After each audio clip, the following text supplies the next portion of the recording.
In times of social distance and quarantine, it is important that we find ways to keep a good level of communication and collaboration within students, teachers, and other members of our community. Today, I will show you how music students are using BandLab, an online collaborative music creation platform, to develop their skills and further expand the range of tools, techniques, and processes that they can use to create and communicate through music making.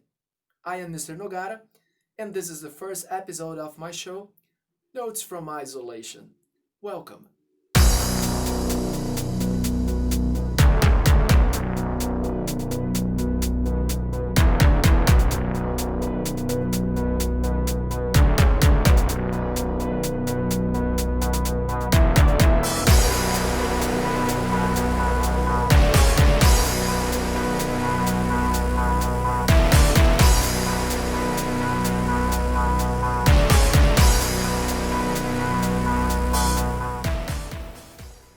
Okay, the first project I'm sharing with you is from Ayumi in year 8.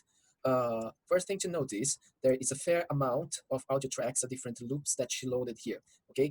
Second thing, the way she organizes her project. There's like a fewer elements as an introduction. She had like some sort of a symbol effect here to start the music off, and then it starts with a cool melody, like in a light trancey vibe coming up here. There's another sound effect here, doing some sort of a drop. Here, a second section with more elements added. Coming to the end where she added a few different sounds to finish the music. So this is Ayumi's project from lesson 2. Let's appreciate it.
Yeah, very nice. I'm not sure that you noticed, but here's label like voice mic. She recorded these sounds herself. Nicely done. Congratulations, Ayumi. The second project, this one is by this one is by Eduardo Campos. I like this one here because it's very different. He goes for a Latin electronic vibe. He pick loops from the same pack, which ensures that like all the music sounds quite cohesive. Starts with the beat straight away, adding a few sounds for to enhance the excitement in the music, and then around here we got a drop, uh, uh, an effect, a vocal effect, like a fill to go back to the main beat with added parts, and then he finishes it. Let's listen to Eduardo's project. Super cool.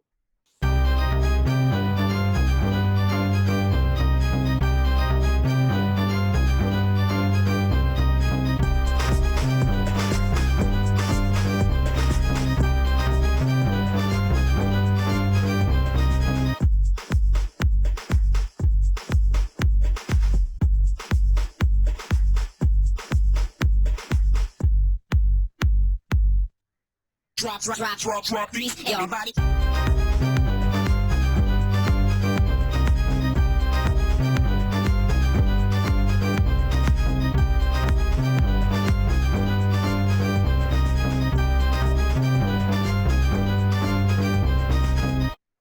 Yay, great, like the vibe. Well, congratulations, Eduardo. Let's go. The third music I'm sharing with you today, this one is from Maria Cecilia. Cecilia added a whole bunch of tracks too. Notice how she's building up her music by with layers. Okay, so one sound, two sounds, three sounds. Now she adds a drum machine here. With the drum machine, actually, if let me see if I can open here to show you. Yeah, the drum machine, it's an instrument where you got to play the sounds of that you want. So she loaded a kit and created her own drum pattern instead of using a loop. Many students did this, and I will be showing you in the upcoming shows. Okay, she's also making use like of MIDI sequences. This is a more advanced technique that I taught only on lesson 3, but many students also were quite adventurous and experimental, and they figure out how to use it themselves. So beat here in this melody, she did herself. At the top here, we got these sounds that like Ayumi, she recorded on her laptop and added different effects. I believe like it's some sort of breathing or something. It goes, there's also here a drop section where you see like this empty section here. And then the music comes back on, goes until it finished. So her music has an introduction and an ending. She makes an intro with a sound that appears heavily during the music and also ends the music with a sound that appears heavily during the music, but a different one than the introduction. Okay, let's listen into Cecilia's project.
Nice, nice, nice, super cool. I like this sort of dark techno vibe coming on here. The way that she worked with these different editings here is super cool in this sound. Congratulations, Maria Cecilia. And the last project of this show, it's from Ritwish. Now, Ritwish also used a fair amount of tracks in here. One interesting thing I want to highlight from his project that he told me during the lesson because I didn't know, but the music you're gonna hear here, it's actually a theme from Naruto. I don't know which theme from Naruto, but it's from a show that he likes. So we can assess Ritwi's words as a remix, okay, which is very interesting because he picks a theme that he likes. He learned how to play and how to draw the notes using the MIDI editor in the second week of lesson. Okay, I only explained how to use the MIDI editor in the third week, but he did it by himself. He wrote the notes the way he wanted, and then he went off to arrange the rest of the song, sorry, using all those features that I already mentioned that we've seen in other students' projects. Now, he added a drum machine beat like Cecilia did in here and programmed his own pattern. He layered it with the loops that he picked from the library and made sure that it would match the song. And another interesting thing was his use of copy and pasting, which is very interesting because like in electronic music, we do this all the time. Everybody does it. It's not a bad thing. It's actually, it's a workflow thing that the more we learn like to reutilize, to recycle ideas, in our projects, the more we increase our productivity and we can work faster. And he copied and pasted a sound to another track and then changed the instrument who was playing that sound. And here that we got to see there's a third instrument, which is a saxophone section, which only plays this chord. So in this part of the music, we'll hear that it gets very loud and exciting, and then returns to something else. And the other techniques we've seen in the other on the other projects already, but like layerings. This song, there's not like a particular drop or something in between. Yeah, that's it. Let's listen to it. Super well done.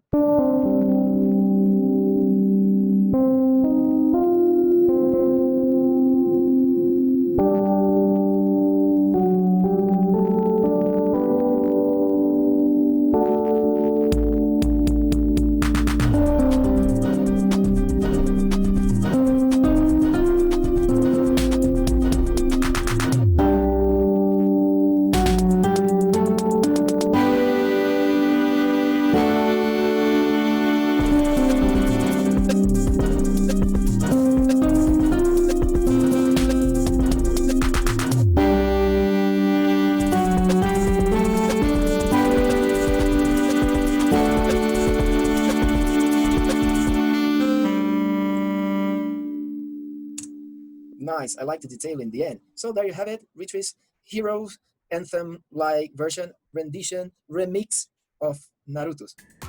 I hope you all have enjoyed our students' music. Stay tuned for more content in our next show.